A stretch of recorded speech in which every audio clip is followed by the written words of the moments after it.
just a quick update on medication. I'm now taking an antidepressant every morning and mood stabilizer every night, and on the whole everything is so much better. All those suicidal feelings that I was having has now gone, and I have the occasional odd day, but not unmanageable anymore, and also not occupying my thoughts every single moment that I'm awake, which it was doing beforehand. So that's good. Now we have decided to have a family. I now need to review my medication again for my bipolar, which is earlier than planned, because ideally you'd like to be on the medication for 6 months to really stabilise before you make any changes.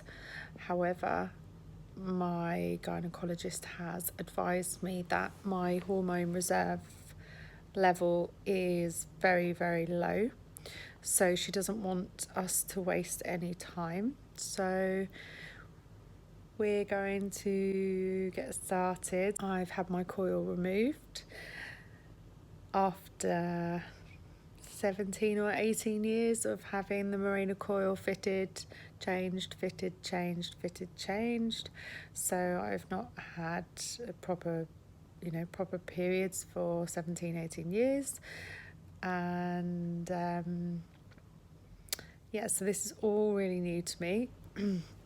Even starting my cycle again is new to me. I found myself in the aisles in the supermarket not knowing what to buy, which was really bizarre. I felt like a teenager all over again because I didn't know what to buy, which I know sounds really stupid, but 20 years of not doing it, you kind of forget. So anyway, I have figured that bit out, which is good, and had the coil removed. Then this is how it all came about. We were going to start thinking about having a family next year. I'm 38 now, I'll be 39 next year. So in anticipation of that, I thought, I will go and get my coil removed and let my body come back into some kind of natural rhythm. So I did that. And at the same time, she said to me, you're not in your 20s, you're in your late 30s. I think it would be a good idea to just at least do a couple of basic tests. So I did the hormone reserve test, and this came back very low. So she has advised that we don't delay in starting a family. So with that in mind, she then advised me to take some other tests, which I have done, and so far they have come back good. So at the moment, the only disadvantage I have is the low hormone reserve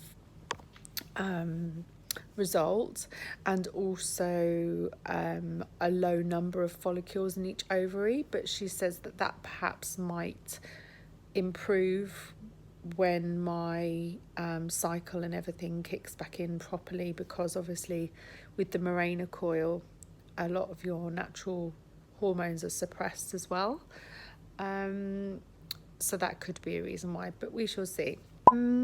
Then today I got sent for, I think it's called an HGS test.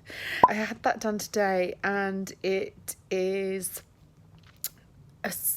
an X-ray where you go and they are checking the inside of your uterus and your fallopian tubes to check there are no blockages, to check there are no fibroids or any obstructions in there that could prevent you from carrying to full term healthily, or if the fallopian tubes are blocked in any way, which would obviously prevent the egg from travelling down the fallopian tube to be fertilised in the first place, in which case, if that's the case, there's no point doing everything else, because the egg isn't even getting where it needs to go to be fertilised. So the way that we've gone about this is to say we don't want to try for a year or two to then find out that I've got a blocked fallopian tube, or I've got scarring inside that would prevent me from carrying anyway, or some other imbalance. So we've decided to go down the route of having all of these tests done at the beginning. So I was very lucky that my coil was removed and I had my first period within 7 days. And then my blood tests were able to be carried out on day 3 of my cycle, and today is day 7, and I was able to go and have the x-ray done. So I think probably we've managed to achieve in 2.5 weeks what some people would perhaps happen over a longer period of time, because I don't know, you would be advised to try naturally first, and then if that doesn't work, then you have one set of tests, and then try naturally again. If that doesn't work, have another set of tests. We've decided to do all of those tests now so that we have a baseline, so that we know exactly what we're dealing with or not. There's no point flogging a dead horse, you know. We just need to know where we stand, and that way we can make some educated choices about how we move forward. I just thought it might be useful to start documenting this. I'm not going to share it until we're a bit further down the line, because obviously there's a lot of unknowns for us right now. But I thought I'd start documenting it now, and when we're kind of out of this phase, whatever this phase brings, I will then share it in the hope that it might help somebody else, because at 38 or in your late 30s or early 40s, thinking about having a family, it's perhaps not always as straightforward as it would be for someone 10 years younger than me, for example. So it's just a good idea, I think, to share our experiences, and to share different ways, share different approaches about how everybody does it and how everybody has done it and their experiences, because I think that the more that these things are talked about, the more helpful it is for others that are in the same position. For me, I've always been really adamant that I won't have children until I'm ready, and that is different for everybody. Being ready is different for everybody, and don't get me wrong, I'm sure nobody's ever really ready, but for me, I'm now at a place where I'm happy to go into that part of my life, and it's interesting finding out about it all.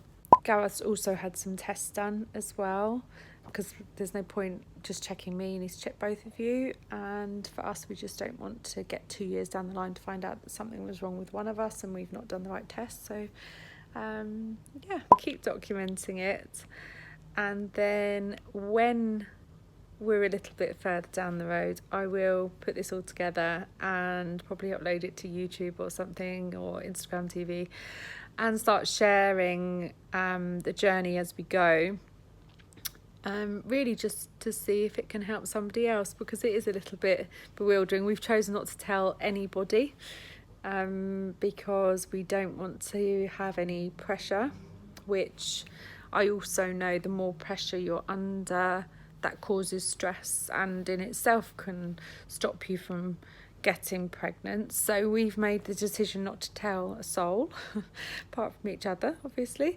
and that way the pressure's off, only we know. It's kind of exciting because it's something just for us too, and you never know what will happen, so let's see. Wish us luck.